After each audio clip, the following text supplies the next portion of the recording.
Pakistan bar council और supreme court bar association के बाद Sindh high court bar association का भी इलेक्शन कमीशन और हल्काबंदियों पर तहफ़्फ़ुज़ात का इजहार। मौजूदा हल्काबंदियों और चीफ इलेक्शन कमिश्नर सिंध के होते हुए शफाफ इंतखाबात मुमकिन नहीं, एलामिया जारी।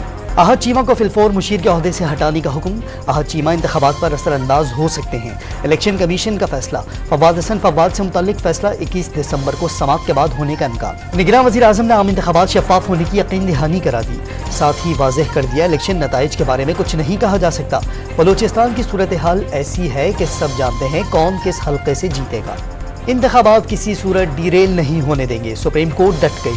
हल्काबंदियों से मुताल्लिक बलूचिस्तान हाई कोर्ट का फैसला मुअत्तल। आम इंतखाबात के बाद हल्काबंदियों से मुताल्लिक अपीलें दोबारा सुनी जाएंगी। कहा गया नवाज शरीफ और मरियम जेल से बाहर आए तो 2 साल की मेहनत ज़ाया हो जाएगी। कौम को बताया जाए 2 साल की मेहनत क्या थी। कायद मुस्लिम लीग नून नवाज शरीफ का पार्लिमानी बोर्ड इजलास से खिताब। एक दूसरे को गाली देना सियासत का नाम दे दिया गया। मुखालफिन को जेल भेजना कामयाबी नहीं, सियासतदानों की शिकस्त है। बिलावल भुट्टो का लाहौर हाईकोर्ट बार में खिताब। सियासी इख्तलाफात को दुश्मनी में न बदलने का पैगाम। और इंतखाबात के लिए कागजात नामजदगी वसूल करने का पहला रोज। मुल्क भर में मुतअद्दिद उम्मीदवारों ने कागजात नामजदगी हासिल कर किए।